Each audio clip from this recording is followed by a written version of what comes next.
आता कर्करोगावर उपचार होणार अत्याधुनिक आणि परवडणाऱ्या दरात। कोल्हापुरात सुरू झालंय क्युरा लाईफ कॅन्सर सेंटर। नामांकित medical oncologist doctor Akshay Shivchand यांच्या मार्गदर्शनाखाली chemotherapy, targeted therapy, immunotherapy, hormonal therapy आणि सर्व प्रकारच्या कर्करोगावर खात्रीशीर उपचार। Cura life cancer centre, Rajarampuri 8वी गल्ली, कोल्हापूर। संपर्क 90 286 10 470।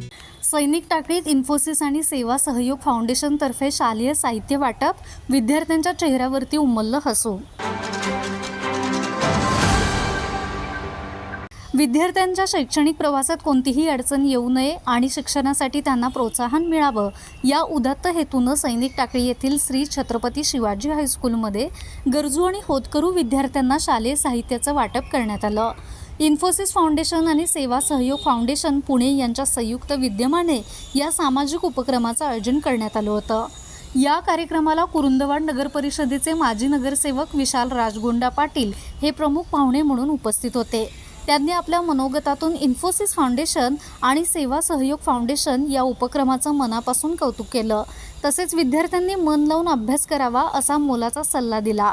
हा उपक्रम यशस्वी करण्यासाठी इन्फोसिस फाउंडेशनच्या प्रीती बुधिया, योगेश उंबरकर, वसुधा देशपांडे, सुरेंद्र सीताने, रोहित कुसनाळे, वैभव पाटील, सयाजी पाटील आणि RS खोपडे यांचं मोलाचं सहकार्य लाभलं। त्यांच्या पुढाकारामुळेच अनेक विद्यार्थ्यांपर्यंत हे शैक्षणिक साहित्य पोहोचवणं शक्य झालंय।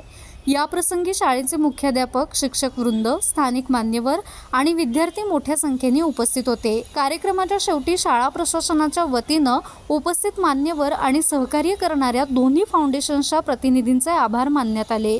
माझा महाराष्ट्र न्यूजसाठी सैनिक टाकळीहून विनोद पाटील।